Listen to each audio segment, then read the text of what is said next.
Hello, my name is Julia and this is my presentation for Assessment 2, Understanding Language and Literacy. The educational video supporting early literacy 0 to 5, Siren Films 2009, is a documentary that explores both the importance of early literacy skills and how they develop and how they are displayed in children of various ages. This is shown through a sequence of clips with children aged 3 months to 5 years engaged in daily activities with a supportive adult. The particular clip of Sebastian Sharks and Fishes is of Sebastian, a 5.5-year-old boy partaking in a craft activity whereby he is making a seaside collage with beads, crafts, glue and other materials in the company of his mother. This is the scenario we will now look at in more depth in relation to language and literacy development and emergent literacy. Sebastian is actively engaged in his art project, and in doing so his language and literacy skills are also on display. He is clearly intrigued by the subject of fish and sharks and talks with much animation about both of these, and as well as his project. His words are clear and he speaks with sentence structure that includes many different words within them. He constantly talks throughout his activity, both asking and answering questions as well as recalling stories and facts about both his art project and fish and sharks in general. He also used private speech to guide himself through his task and to assist with his communication with his mother.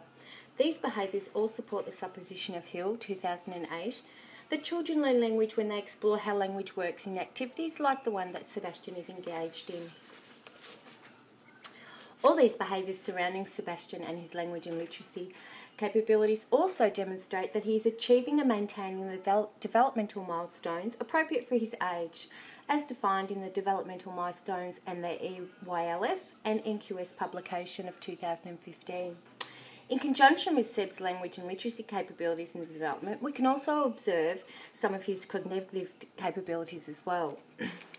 We know that theorist Lev Vygotsky believed that cognitive development stem from social interactions from guided learning, that being a parent or a teacher, McLeod 2014.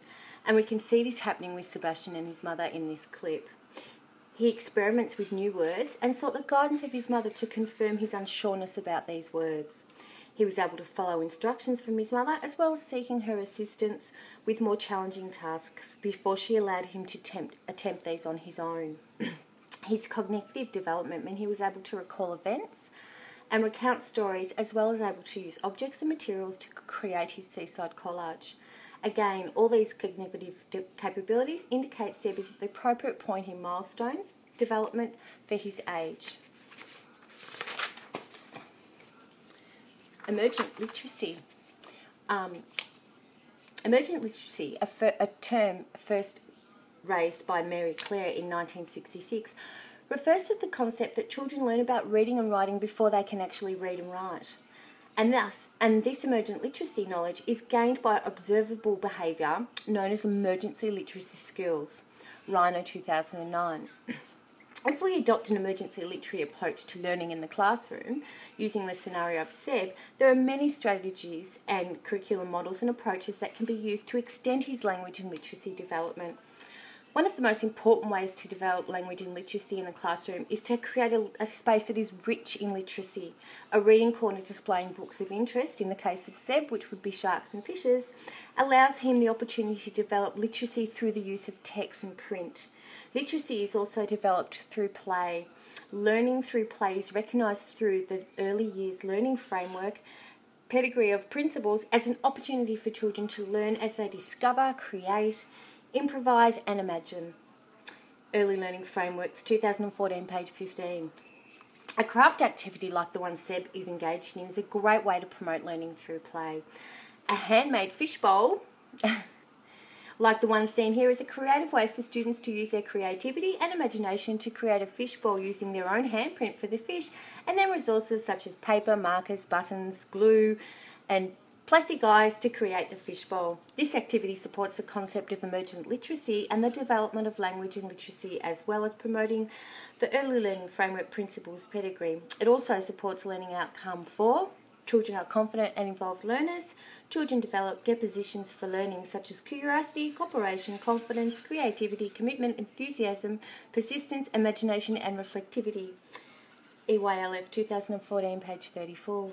In terms of language and literacy development, as well as outcome 15, children are effective communicators. Children express ideas and make meaning using a range of media. In terms of cognitive development, EYLF 2014, page 42. The Reggie approach is an alternative teaching approach that promotes holistic experiences and the importance of daily interactions and play in early learning. Reggio strongly advocates an equal right for children, valuing them as strong, capable and resilient, rich with wonder and knowledge, and that learning and teaching is an equal partnership. The Reggie approach places emphasis on relationships, the child, the learning environment, the teacher, the family, community and society as a whole. Swinburne Online 2015. Reggie is based around several fundamental principles, one of which is the environment is the third teacher, whereby the environment is recognised for its potential to inspire children as well as other spaces, which encourages collaboration, communication, exploration to enhance learning. The Reggie principle works well together with the learning outcome 2. Children are connected and contribute to their world. Children become socially responsible and show respect for the environment. Early Learning Framework 2014, page 29. A very simple yet effective strategy to incorporate both these approaches into the curriculum and learning would be to have students establish and maintain of an outside garden bed. This would cover a cross range of learning areas as well as enhance students' language and literacy skills through the process of play, discovery and exploration. Thank you for listening to my presentation today and I hope you enjoyed it.